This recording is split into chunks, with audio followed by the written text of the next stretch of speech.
Welcome back, everybody. The Full Court Trap Podcast back at it again here. A little part two to the podcast. Time to preview the weekend that's to come. We got some other subjects on board as well. Jake and Brandie and Blake are here with me. Dylan Durbin's missing in action. We miss you, Durb, but we're going to keep things And rolling. So Sully. let's go ahead. Oh, Don't yeah, forget and Sully. Sully. Sully might never return. He's constantly lost in the Chicago traffic. So we got to count our blessings when we can get him on. But we got a lot to talk about. No time to waste, everybody. Let's get straight into it. We got a lot of marquee matchups this weekend, starting on Saturday at noon. I'd say probably the best game of the day, one of the best games of the day. Alabama goes to Rupp Arena, taking on the Cats, the Tide versus the Wildcats, two of the best teams in the SEC. I will be in attendance. I've got Hope and Pope. Everybody knows that. But Brandie, what's your overall thoughts on this game? What are going to be the keys? Some things that you're looking for on both sides of Alabama and Kentucky here. Yeah, I think this is going to be a really high scoring game. Both of these offenses are very good offenses. Um, I think on the Alabama side of the ball, it's can Mark Sears get going? He's struggled in non-conference this year, but seemed to be a lot better, minus the Ole Miss game this past week. But can he get going and can he be efficient? And will Oates be able to run his system? I think he will be able to run his system against this Kentucky team. Will the shots go in? Not sure. It's hard to play on the road. It's even harder to play in Rupp. So that'll be interesting on the Kentucky side of the ball. I think just kind of how Lamont Butler does and how Jackson Robinson does is really the key to the game there. I think that both of these guard rooms are very exciting, and it'll be interesting to see how it happens, to see how it goes down. Alabama doesn't have a lot of luck in Rupp, so I'm kind of thinking it could be a beatdown, and I definitely think Kentucky's going to score more than 100 points on this Alabama defense because even though they're improved from last year, they still have a lot of work to do on that side of the ball. Yeah, for sure. I think a big deal here, Jake, I'm sure you agree with me, is Lamont Butler and Mark Sears. I feel like this kind of battle is going to start there. Mark Sears, he gets Alabama into what they want to do. He's the catalyst of that squad. We obviously talked about him in the preseason as being one of the better players in college basketball, and everybody knows what he's capable of. So I think the key, if you're Mark Pope, is slowing him down from the get go. Lamont's got to stay out of foul trouble. You got to keep him contained. And then another thing, too, I'm going to be interested to see how Amari Williams and Andrew Carr handle Alabama's bigs with Cliff Omarui and Grant Nelson. That matchup's going to intrigue me. What do you think is going to be the biggest factor into this matchup? Yeah, I was gonna say it's gonna be the Lamont Butler versus Mark Sears matchup. We've seen in the past how much of a dip Kentucky's production takes when Lamont Butler has to go out, especially due to foul trouble. And Mark Sears is one of the best in the nation at getting to the free throw line, drawing fouls. So a big point of emphasis for Kentucky is for sure gonna be hoping that Lamont Butler doesn't have to get in foul trouble due to that. If he does, I could definitely see Alabama taking a win. But if not, then I don't know. We'll see. But another thing is that we talked about Texas A&M rebounding and how much better they were than Kentucky at rebounding, and then Kentucky went to the game and out rebounded Texas A&M by 10. Alabama's on a similar tier as Texas A&M in terms of rebounding, so they're gonna have to step up again in that category, rebound the ball. There's something barking in my back. I hear it. Oh, you're good, Yeah, Jake. Yeah. yeah. So, but like I was saying, like they're gonna have to rebound the ball. If Kentucky's able to make shots, usually they can behind that Rupp crowd. I think they'll be all right, but there's definitely a brewing for Alabama to come in and get a win here, especially a bounce back after that Ole Miss. We saw them turn the ball over 21 times against Ole Miss. Kentucky does not force turnovers like Ole Miss does, so it's definitely a better matchup for Alabama. So we'll see how it goes. Yeah, and I mean, Blake, you got a pissed off Alabama team coming into town. They just took a L on their home court against Ole Miss. Obviously, going to be looking for a bounce back result here. Do we think that Nate Oates and the Tide are going to get it done? Let's just get some straight up predictions here. Who we think's coming out on top? I think I'm gonna have to go with the hat on me right now. The Wildcats. I mean, I don't think it's gonna get done easy at all, though. Alabama's first right now in the nation in scoring offense. They're sitting at 89.5 points a game, 3-point attempts. Bama's sitting at 8. Kentucky's 27, or 43rd in the nation with 27.7 attempts. Bama's averaging 17.2 assists a game. Kentucky's 18.6, sitting at 7th. And both these teams are some of the fastest playing tempo teams in all the country, both being top 30 teams in tempo this season, with Bama sitting at second and then Kentucky sitting at 30th. So I do think Kentucky pulls this off. It could reach cinema moments like that Florida Kentucky game was. And I mean, I very well could see it reaching in the mid to high 90s. Yeah, for sure. I mean, whoever wins this game, I definitely think that defense is not going to be a huge emphasis. I mean, if you really want to come out and dominate the game, if you're Kentucky, obviously getting your defensive pieces going there with Lamont, Otega, and all of them, that would be a good thing for Mark Pope. I don't know if that's going to happen. Uh, I really am torn on this matchup overall because, I mean, you got two of the best teams in the conference. They play very similar styles. And I almost think that, Kentucky's been so good at defending home court so far. They've obviously taken down two ranked opponents there, unscathed on the season so far. I kind of feel like they may just be due for one here because with how good this conference is, it's going to be hard to defend your home court completely. I mean, you saw Florida against Missouri. So as much as my heart hates it, Jake, I think I'm going to pick Alabama to get a bounce back win here. What do you think? I'm still gonna go Kentucky because I have trouble picking them against them. I mean, when they play in Rupp, but yeah, I can definitely see your point of view with them dropping one at home because I find it hard to believe they're gonna go undefeated at home with how good the conference is for sure. And this definitely has a making of them losing in Rupp, but I'll go Kentucky. But I wouldn't be surprised with the other way. For sure, for sure. Brandie, are you going to officially roll with the Tide here? Are you going to stick with Kentucky in the home court? Bama's going to come in pissed off, and they're probably going to rebound the ball a little bit better than Kentucky. But I think that home court Kentucky and the three ball for Kentucky is going to fall, and I think they're gonna beat Alabama. So I'm going the Cats here. Well, looks like I'm the lone one here. I'm rolling with Nate Oates and the Tide. Which means I'm probably going to be wrong because I'm pretty sure every game I picked against Kentucky, we've ended up winning. So we'll see like how that turns out. Yeah, right Gonzaga, now. Florida. The weak game you predicted against Gonzaga, Florida. we don't got to talk about it.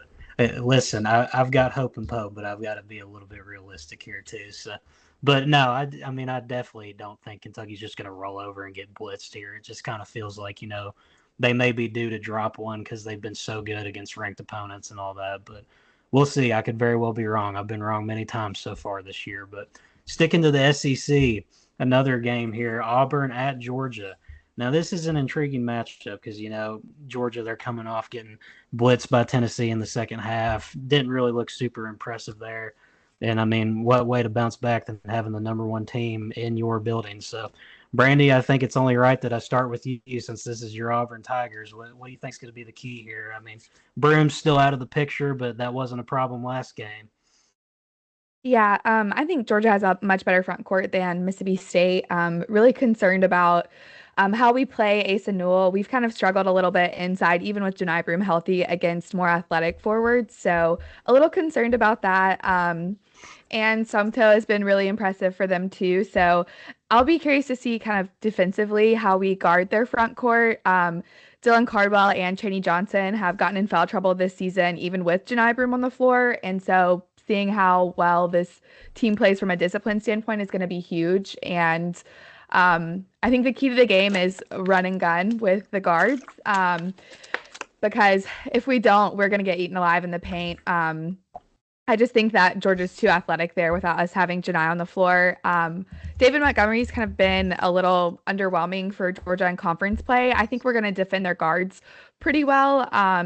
Blue Kane didn't really do that great in non-conference play, but has been pretty solid in conference play for them so far. And Silas has been okay. So I think that the key to the game here is really just feed the guards and just don't foul out of the game for the front court to be able to win this game. It screams a trap game for us. We just got the #1 ranking in the country, and Georgia's coming off a blowout loss to Tennessee on the road. And they should have a ton of fans there too, since they're ranked now as well. So this just screams trap game to me, but stay out of foul trouble, and if the shots fall, maybe we'll be okay and can get out of there with a close win. So a close win for Auburn is what you're going with here. I think Georgia's going to win this game, actually. Oh. Yeah, I think Georgia's going to win this game. Yeah. We have struggled on the road. We had single-digit wins against Texas and against South Carolina, and South Carolina is not that good. And so I think Georgia's going to pull out a really close one against us. They get to the line a lot and we foul a lot. We're, I think, like top 3 in the conference or something like that for fouling. So I'm concerned about that. We're not going to get the whistle on the road. No team is. And yeah, I'm concerned about fouling. Not concerned about their guard room, but I definitely think that they have the matchup in the front court without Janai. All right, Jake, are you going to be bold enough to go with the Georgia Bulldogs here, or do we think they're not going to get enough free throws to scrap and claw on this one? Because I know me and you, we had our takes on the last part about how we think this team is a little bit dependent when it comes to the line. Yeah, no, I'm going Auburn. I don't think Georgia has the personnel to beat Auburn, even with Broome being out for Auburn, but they beat Kentucky. They beat who else? Oklahoma, but Oklahoma's proving to not be really what we thought they were, especially in the non-conference. But I think Auburn is just well, we know Auburn is on that like top tier of teams. They had some rough games on the road against Texas, South Carolina. They pulled both out. I don't think they're going to continue playing that poorly on the road. So I think they're going to win this one in Georgia. I also think that Auburn's going to come away with a close win here. I do think that I don't see a way where they just come out and blitz Georgia like they did against Mississippi State, because obviously on the road in your conference, it's always going to be a war. But if you're an Auburn fan, obviously you need Chaney Johnson and Dylan Cardwell to step up and bring the physicality with those Georgia bigs, because we know how talented they are, how physical they can get. And I really think that, when Auburn, what I think will be the headline when Auburn wins this game in a close one, it's going to be one of those guards that's just making plays to win the game, whether it be Tahad Pettiford coming off the bench and being a spark, or whether a guy like Miles Kelly and Denver Jones makes the right plays down the stretch. And then Chad Baker-Mazara, we obviously know he's a talented scorer, and I love his game. He's a great player. So I definitely think that Auburn's just overall strength as a unit is going to have them prevail here. I do think it'll be close. But, Blake, are you going to go with the Georgia Bulldogs and join Brandie on the upset wave, or are we going to stick with the #1 team in the land that we've been praising for so long now?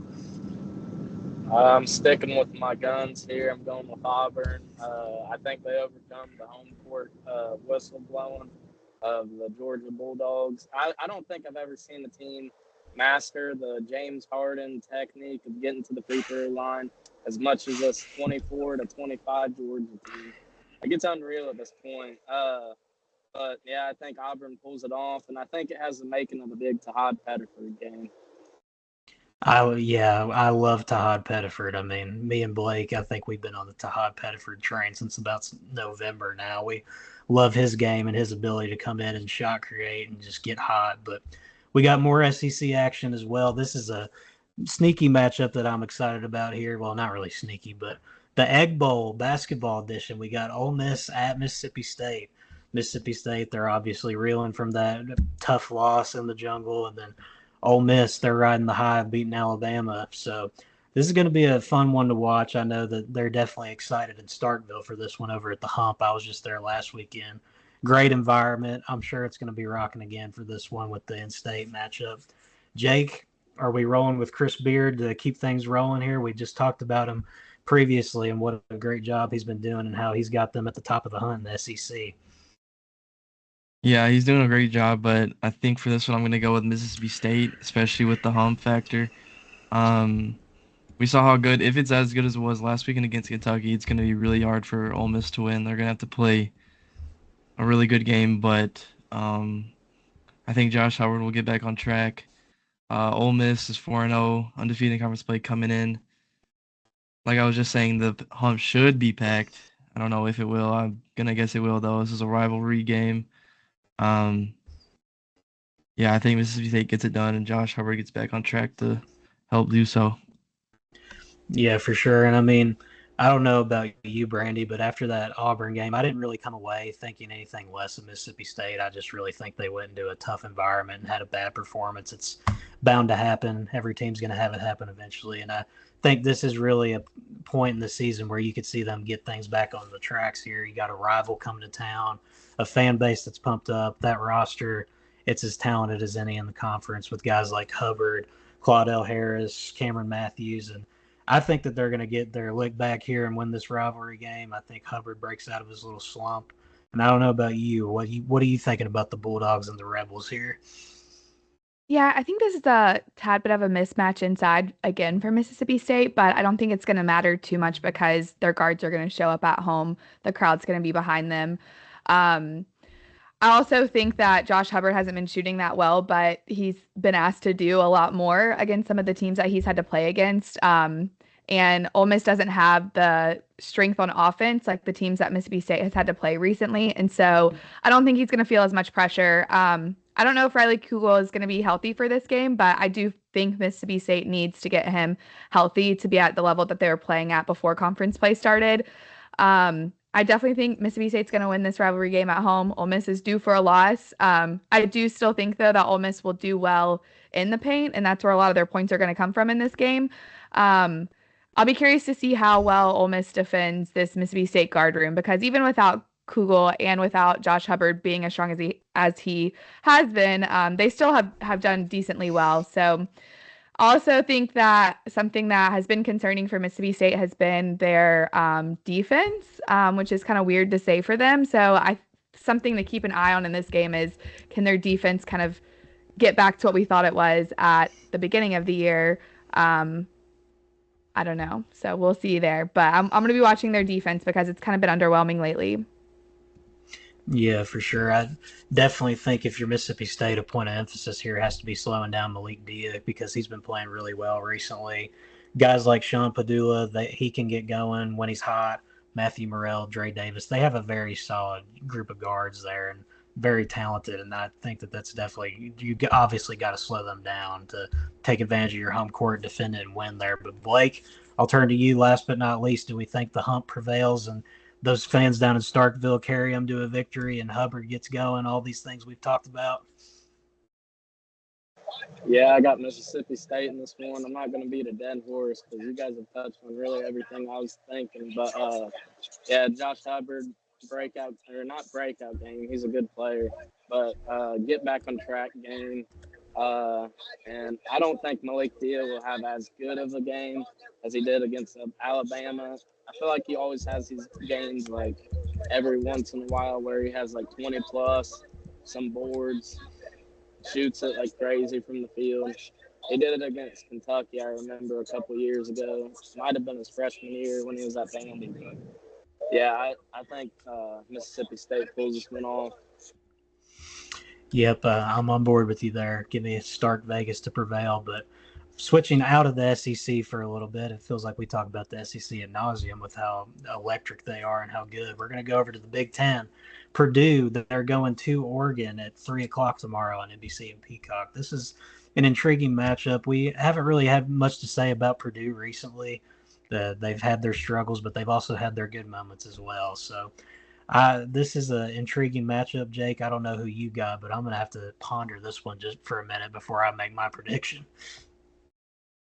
Yeah, Oregon got blitzed by Illinois, one of the best teams in the Big Ten, but I think they'll be able to get this one at home against Purdue. I'm going to go Oregon.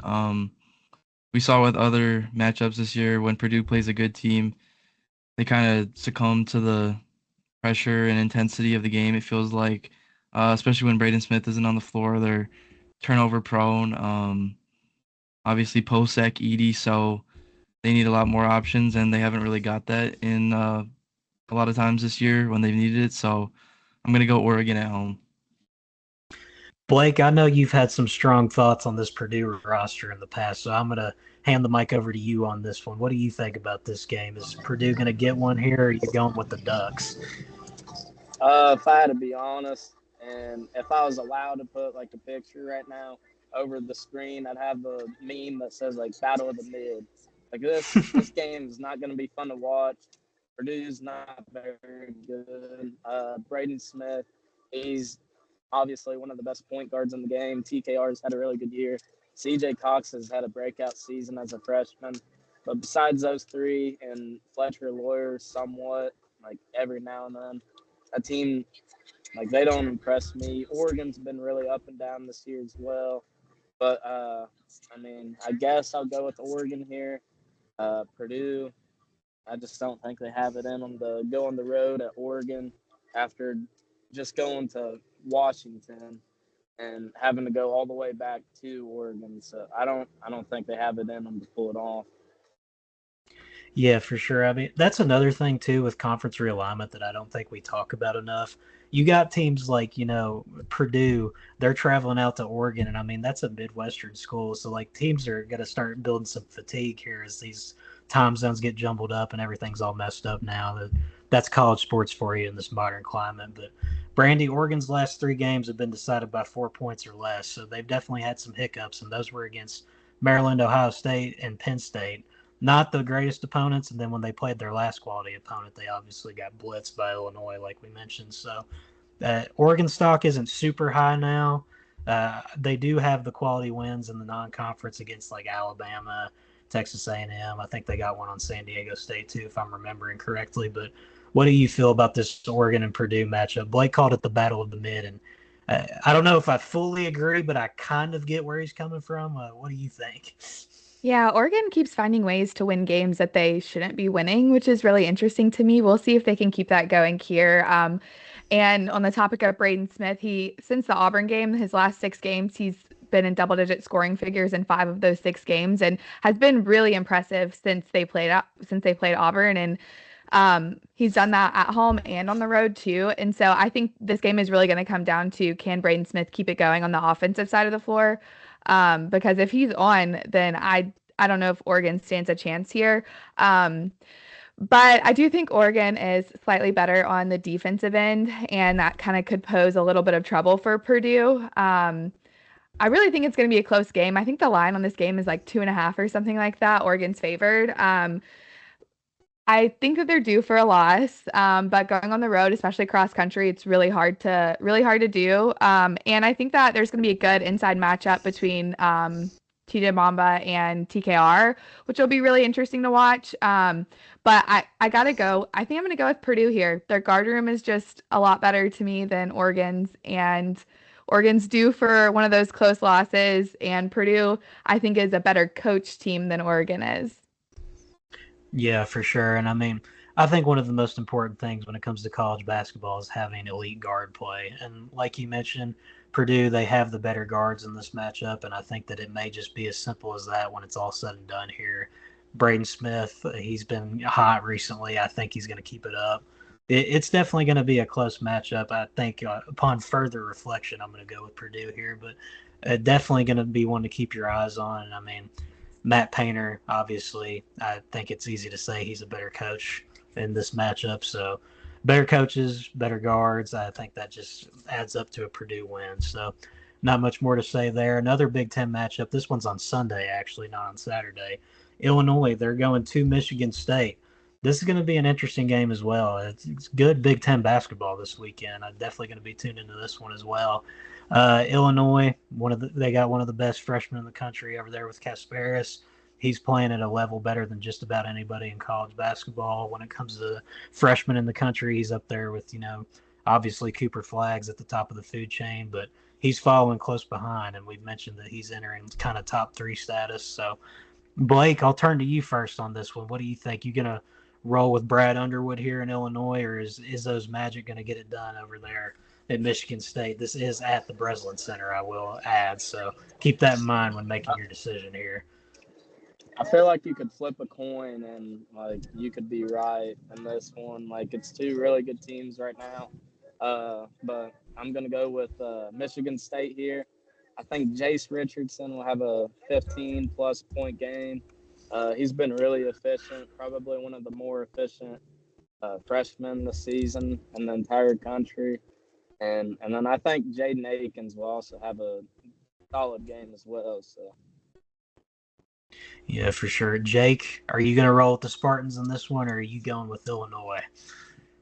Yeah, I'm gonna go with Michigan State at home. They're on a 10-game winning streak. I think they'll make it 11. They're one of the premier defensive teams in the country. They have a really good freshman in Jace Richardson, as Blake obviously mentioned.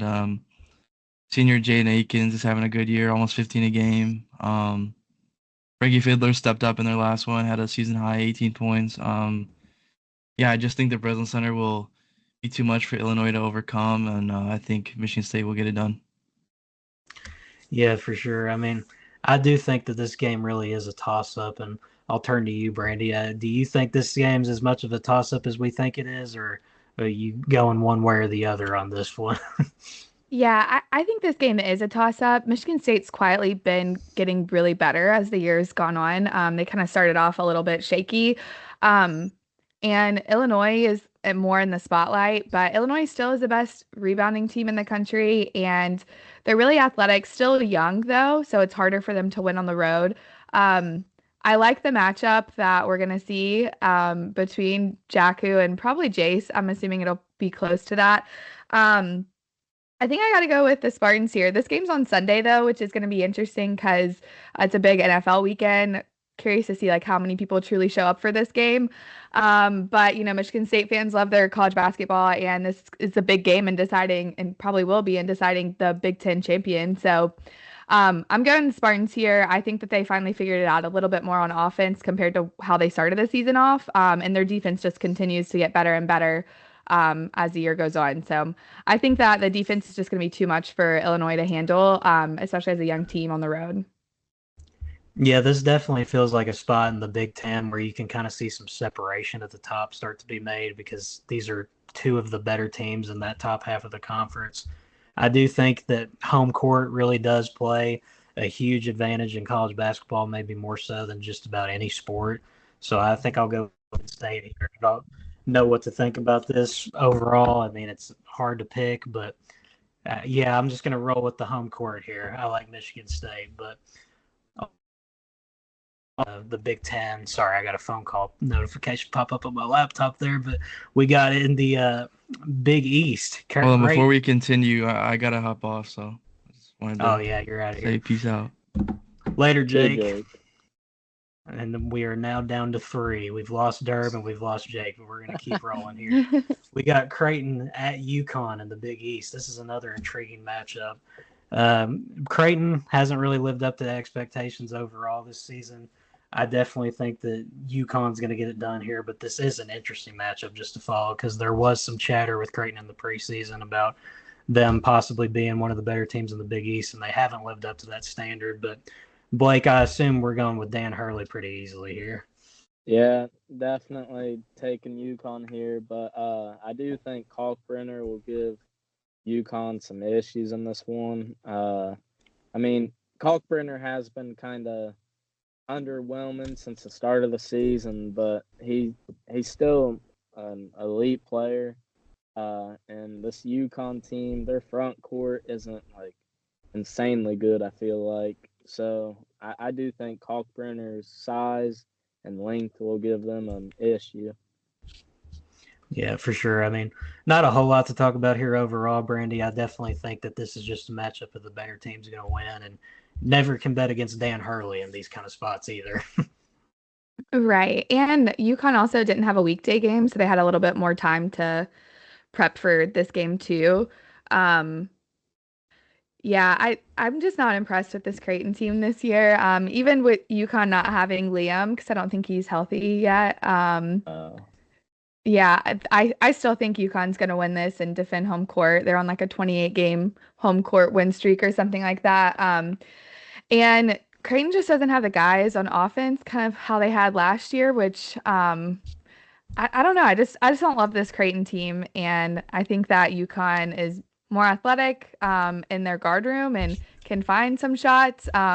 They're to me like UConn isn't as good obviously as they were last year or even the year before, but they still have guys who can shoot it in that room. They still have a top offense in the country, so it's an intriguing matchup. But I've not been impressed with Creighton this year, so I'm going UConn here. Yeah, Creighton definitely hasn't really, delivered on preseason expectations, and I definitely think that this could be an intriguing matchup, but UConn will ultimately prevail. But if there is a recipe for an upset out there, if you're Creighton, what's the recipe here? Is it Kalkbrenner just having himself a day? Because I think it may just come down to that. But at the same time, when you're playing a team as well-rounded as UConn, you're going to need some other guys to step up as well. Maybe Ashworth having a good game, but I think Diarra and Solo Ball will keep him in check for the night. Yeah, and I think that you're probably right on that one, Blake. I mean, it would take a monster game from Creighton to pull off an upset here, in my opinion, at least. But yeah, moving forward, we'll go back to the Big 12. Houston, they're going to UCF. We mentioned how in the last episode, Houston hasn't really been tested super strongly just yet in the Big 12. And I don't know if I'd consider this a super strong test, but I mean, any road game in your conference, you're obviously going to have to take seriously. And UCF sitting at 12-4 on the year so far. Is there any upset potential on this one, Brandie? I mean, we're talking about the games where it's you don't really expect anything crazy to happen, but I mean, there is the possibility there. So what are we thinking in this spot? Maybe because it's on the road, but I think that Houston's defense is just going to be too much for UCF. Tugler, to me, is a top 10 player in the country because of his defense. Um, and on the offensive side, he's one of the best offensive rebounders, too, in the country. And they've kind of found their identity on the offensive end of the floor. UCF is kind of like a hodgepodge of a team, especially on offense. Very interesting roster construction there. It might be close, but I definitely lean Houston in this one, and I think it's going to come down to UCF not being able to make shots against a tough Houston defense. Yeah, I'm going with the Houston defense to overwhelm here as well. Blake, I'd imagine you're in agreement on this one. Yeah, I think Keyshawn Hall will have a good game though for UCF. I mean, he had 40 against I forget who it was earlier this week, but I don't think he'll get up to those standards in this one because Houston's one of the best defensive teams in all the country. That's what Sampson builds his team on year in and year out. So I do think Houston wins this one handily, but I mean, there is a world where I could see this getting a little dicey. Yeah, definitely. You don't want to take any moment on the road in conference for granted. There's obviously always going to be tests that come with it. And speaking of a team that's going on the road in conference, Tennessee, they are going to Vanderbilt, Nashville versus Knoxville action there.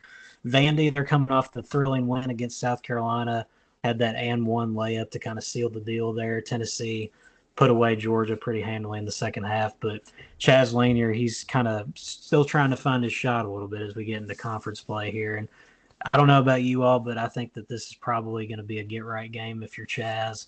Vandy, they're a solid team. I don't want to dunk on Vandy at all here, but Tennessee's got more talent. They're more physical on defense, and if they can activate Chaz there, I feel like this could get out of hand. But Brandie, do you think there's a recipe here for a Vandy upset? I mean, we've seen already there's been upsets in the conference, so it's not out of the realm of possibility. I just don't know if I see it here.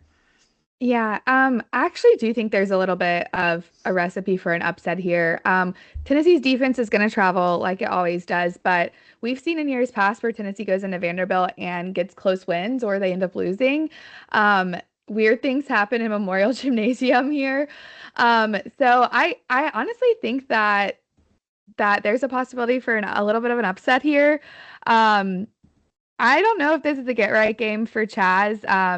Zakai's still going to play really solid defense. I'm not going to say he's going to have a type of game that he's going to have like the one against Georgia, but Vandy has a solid shooters on their team. They actually have decent presence in the paint too. So I kind of think that Tennessee's on upset alert heading into this game. Brandy's putting the Vols on upset alert, Blake. Are you rolling with the upset alert pick here, or you think they're going to take care of their business? Part of me wants to roll the dice and go Vandy here, but I think Tennessee owns a volunteer state in this one. They beat Vandy, and I think they win by like 12 or so. And I feel like Chaz Lanier also, given the comp he played against at his old school, I think it's kind of equivalent to this Vandy team minus Jason Edwards. Jason Edwards is an amazing talent for Vandy. Probably could bump up to a higher team next year if he really wanted to. But I do think this is a type of game that screams a Chaz Lanier 20-plus ball game. Yeah, so Brandy, you sounded the upset alert alarm. Are you going to go all in and pick the Commodores straight up? Yeah, I think Vandy wins this game, and I'll be there to see it happen in person too. I don't know. They have a talented freshman on their team too. That's probably one of the best. I think he has one of the best assist to turnover ratios in the country too. This Vandy team is not, anything to write home about, but I think that they're super underrated on the national scene, and South Carolina turned the ball over like 25 times in that game, and it wasn't just because they turned the ball over. Like that in part was due to Vanderbilt too. So I'm going to go the Commodores here. I think this is a game that we can really see Vanderbilt's new coach step up to the scene and tell people or show people that, he belongs in this conference too, and he's not going to back down. So I like the boldness. I like the upset pick there. That there's going to be an upset in one of these games this weekend that we're talking about that nobody's seeing coming, and maybe we'll see it there. I got to stick with Tennessee, but Blake's on the move. We got Blake with the vlog, full court trap vlogs. My camera screwed up. You're good. We're doing live production here. It's all right. Moving on, we got another SEC spot here for what I have tabbed as a frisky but fun matchup. We got Texas going to Florida. Now, Florida did take the L at home against Missouri earlier in the week. I don't think that they're going to take another home L because I just have a lot of stock in the squad, but I've mentioned it before on the pod. Texas, there's talent on that roster. They haven't gotten it all together yet, but there is talent. You got Trey Johnson, Jordan Pope, Tremont Mark, obviously, and then you got other guys as well that factor into that equation. Arthur Kaluma, he went absolutely crazy against Auburn, Brandy. I know you remember that one. So if you can get a performance like that, then maybe you have a recipe for an upset. But I don't think it's going to happen. But I do think that this might be a chippy kind of, Texas is in it at halftime and Florida kind of just flexes their muscles towards the end and pulls away. But what do you think about this one? yeah, I think this is going to end up being a get-right spot for Florida. Like you mentioned, Texas is so talented. So for them to have started out 0-3 in conference play, 0-4, something like that, and 0-3 in conference play, it was like they started off with a lot of challenging opponents. But Jordan Pope's really good on the offensive end. Obviously, Trey Johnson is the best freshman in the conference, especially at scoring the ball. So I think that Trey Johnson's going to be able to get whatever he wants on the offensive end, but Texas doesn't have too much of a paint presence, and I don't know if they're going to be able to overcome the athleticism that Florida has. Condon, I think, is going to eat. I also really like Chianlu, too. I think both of those guys are going to do really well against this Texas team.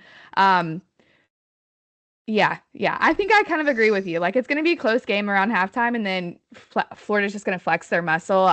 They just have too much talent in that guard room, and I just don't think Texas can go on the road and win with Rodney Terry being their coach. Like, this is such a talented team, but they're so poorly coached, and they honestly almost lost the game against Oklahoma, and it was like right there.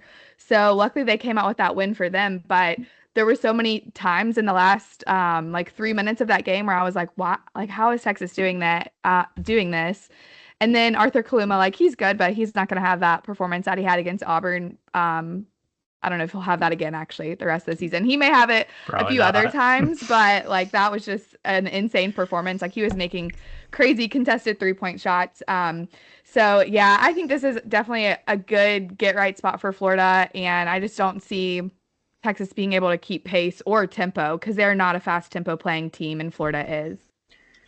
Yeah, and you mentioned the Rodney Terry factor. That's why I was enthusiastically pointing. I've been saying that for weeks now. I feel like this team is getting held back by their coaching. Like, I don't want to dunk on Rodney Terry. He got pushed into that job with the whole Chris Beard situation, and he hasn't been horrible. But, like, I do think that a part of why they're not reaching their potential is maybe they're not the most well put together group with their coaching and all that. But there's a lot of talent here, and I definitely think they're gonna spring an upset at one point, and just with the amount of guys they have on that team that can get stuff going.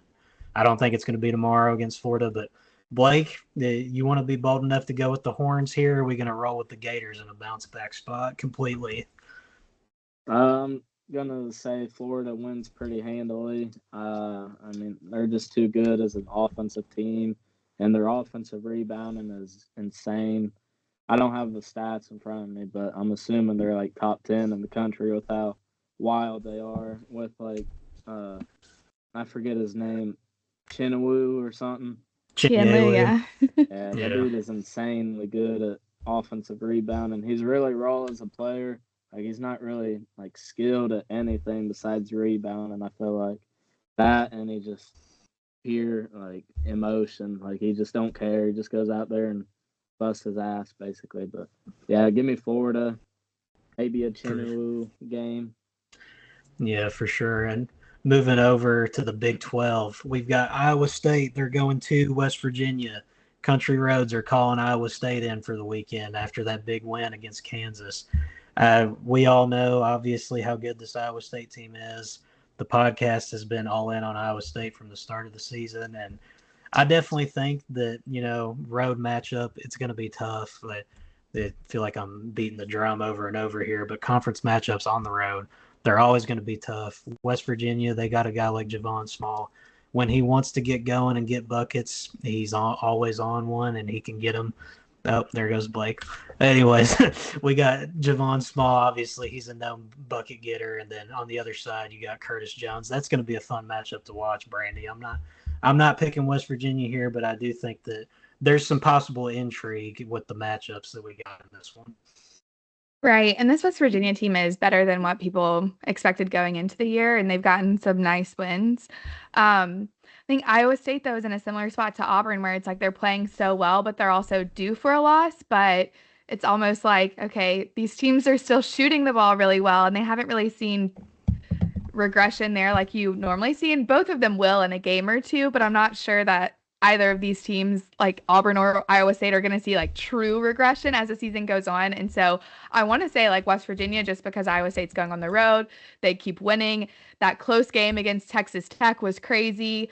Then they just got a big emotional win over Kansas at home after losing one of their players to injury. So part of me wants to say West Virginia here, but Iowa State just keeps playing such good ball on both ends of the floor. And similar to Auburn, like they just have guys that are ready to step up and be dogs and step into somebody else's spot. And I think that their defense is just gonna be way too overwhelming for West Virginia. The way that they attack people, they press like none other. I gotta go Iowa State here. I think Curtis Jones will probably continue to shoot the ball well. And I think this is a good matchup game for Gilbert too.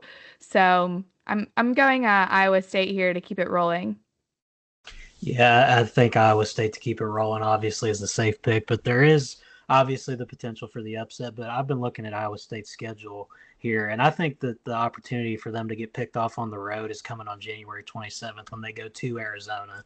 Because that Arizona team, they've got talent, and I mean they've been underwhelming to start the season, but they've started to piece together a little bit of a quality run of play, and I think that maybe if you're Iowa State and you're looking ahead, that might be a spot where I could see him getting picked off. I don't think I see it happening tomorrow, but I do see it being a close game for sure. And Yeah, that's a good call out in Arizona because the way that they had started out, they were like barely above 500 at one point, but they were still like top 20 or top 15 even, I think metric wise. And it's like, why is this team not winning basketball games? And now Arizona's finally starting to win basketball games and showing you why their metrics are as good as they are. yeah. So I kind of tend to agree with you that Iowa State's probably in a good spot to be upset when they go on the road at Arizona later this month. Yeah. So other than these main games that we've covered, we obviously can't get to every single one. It's impossible. But are there any other games on slate this weekend that you have your eye on in terms of maybe a sneaky matchup that people won't be super locked into? Because I think I might have my pick, but I'm interested to see if you've got any that's on your radar. I think that I feel like we covered a lot of them, but if I had to think kind of like about a sneaky one, I am curious to see, and this may totally flop and they may end up blowing them out, but I'm curious to see how Texas A&M finds a way to win against LSU. LSU's not a good basketball team, but they do have some momentum, I think, now after beating Arkansas at home. And they're still going to be without Wade Taylor, and LSU started to find a little bit of a rhythm on offense. Um, there's not much to write home about with LSU. Like, they're not a good basketball team at all. But I think it's going to be interesting to see how Texas A&M either bounces back and blows them out, or if it's going to be another close game. I think that'll tell us a lot about them for the rest of the season. And also, sticking with the SEC, I have to go South Carolina and Oklahoma because both of those teams are 0-4 in conference play, and one of them is going to start out 0-5. One of them having a great start in non-conference and the other having a not great start in non-conference and kind of being really underwhelming. So this one to me is going to be really interesting to see, okay, is Oklahoma going to be a tournament team or not? And is South Carolina just a young team that's going through similar struggles like Missouri went through last year? So I think those two games are ones that I have circled. Just being a fan of an SEC team, I like to keep up with the SEC more. Those two, but I might have another one if you let me think on it a little bit. Yeah, I'll say one that's not SEC, but that I do have my eye on. Wisconsin, they go to USC. They're taking on the Must Bus there. USC, they're coming off a 10-point win against Iowa, and they did beat Illinois. Now, granted, Illinois was without Kasparis in that one, I believe, if my memory's serving me correct. But I definitely think that could be a potential scare spot there for Wisconsin, the 24th ranked team. But we'll see. There's a lot of action going on. It's hard to cover all of our bases. I definitely agree with the LSU Texas A&M take, mainly because Wade Taylor continues to be kind of unknown where he's at in his progress right now. So I don't know if LSU can pull off the upset, but they've got the players on that roster where they could go in there and compete. I mean, Cam Carter, he's a bucket getter.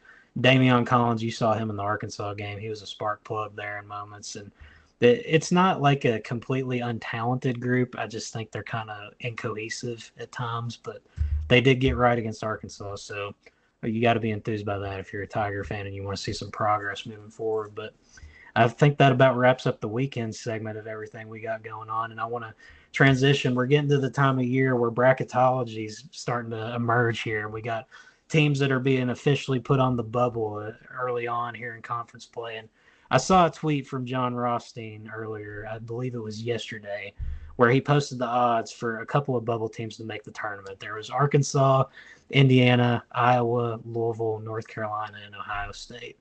Now they got Arkansas at plus 142, Indiana plus 275, Iowa plus 102, Louisville minus 345, North Carolina minus 215, and Ohio State at minus 128. But Brandie, that leads me into my question here. If there's a bubble team right now that we have to put our stock into, which team is it going to be? Because I definitely think that I know my pick here, but I'll let you take the floor first with you being the new one around here. Oh my gosh. Well, I'll just go ahead and say I would sell any stock that I ever had in Arkansas and Indiana right now.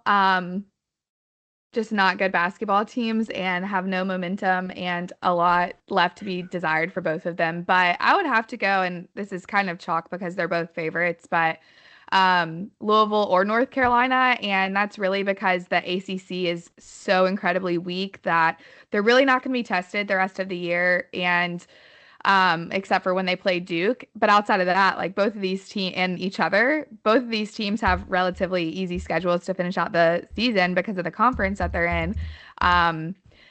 It's fun to see Louisville, at least maybe not for you, but I think it's fun to see Louisville at least not like be totally in the gutter, not totally in the gutter anymore. And he is and they're just trending in the right direction now, or in a better direction rather. So Louisville or North Carolina, I probably tend to lean more towards North Carolina because Ian Jackson, the freshman for them, is really starting to get it figured out.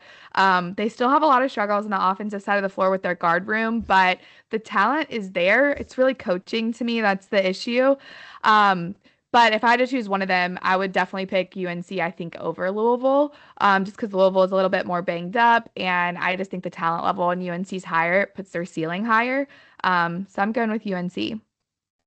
Yeah. You mentioned it may be hurting me to pick Louisville, but I'll pick Louisville in this spot. I like what Pat Kelsey's doing there. You mentioned the ACC's weak, so I definitely think the opportunity and the pathway to get in is there. And I mean, there's talent on that roster, even though they've suffered the injury to Kayshawn Pryor. They got Chucky Hepburn, Terrence Edwards, Noah Waterman when he can shoot the ball. He's an efficient player for them in that system they run. I'll tell you the team that's got favored at odds here to make the tournament that I actually would put out of the tournament as of today is Ohio State. They currently sit at is it They're 10 like and 10 7 or and 10 and 7. 8? Yeah, Yeah, they're 10 and 7. yeah, they're in that territory, and I mean the Big Ten. Besides the SEC, I would say the Big Ten and the Big 12 are right up there for the next best conference. And I mean, they've got tough tests ahead. They got to play Purdue, Illinois. They're going to have Michigan at home at one point later on in February, I believe. But I don't know. And just overall as a team, I like Bruce Thornton. And obviously, he lit my Wildcats up in the CBS Sports Classic, and that was a big resume win for them. But overall, I just don't know if they have enough to put them over the top and get them enough wins that they need. Because I mean, they're already sitting there teetering on the verge of double-digit losses, and it's only January, so it's definitely concerning over there. And I really don't understand why they're favorited of that group with the minus 128. I would put them more in like the plus territory, plus maybe 150 to 200 there. But maybe I'm crazy on that. But that's just kind of the vibe I get with that group right now. Yeah, no, I kind of tend to agree with you there. I think one thing that's probably keeping them at a little bit favorited to make the tournament is their win over Kentucky, Yeah. and the margin of that victory. But I actually really like this Ohio State team, but I don't think they have like a winning mentality per se. So yeah, I don't know what to think about them. I think the Big Ten's just too strong, and with conference realignment and all of these teams having to go across the country multiple times a year now is really gonna put a run on some of these teams that are in the Big Ten. So I tend to agree with everything that you said there. I like the Ohio State team, but not enough to make the tournament. Maybe enough to make the NIT Final Four though. Yeah. Shout out Aaron Bradshaw and Bruce Thornton for lighting Kentucky up back in December. I think if they do make the tournament, though, that win against Kentucky might be what pushes them to the top of the bubble and gets them out of that territory. Because Right. Kentucky, they're gonna keep. Well, I hope, knock on wood, that they're gonna keep progressing and keep picking up wins there. But yeah, and a team on there that I'm definitely completely out on as well is Arkansas right now. I would cut a promo on how bad that team is right now, but I think we might be talking about them when Monday comes around because I'm not too certain they're going to win that game against Missouri. We didn't talk about that one, but I don't think they're going to win that one, truth be told. Yeah, I don't think that they will either. And that's going to drop them to 0-5 in the SEC if it happens. Maybe they prove us wrong. Maybe Cal does something, but we'll see. We'll definitely be talking about them and making our rounds on Monday, so I'll hold for now. But before we go, we got to talk about, we mentioned it in the previous part of this episode, alluded to the state of the Indiana basketball program right now. And Brandie, it's safe to say that it's in the toilet. We've got fans chanting to fire Mike Woodson as they're getting blown out on their home court against Illinois.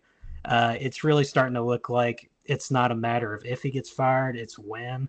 And just the climate of this program that used to be so storied, it's really just sad right now to see what's going on. And I don't think this season can be salvaged.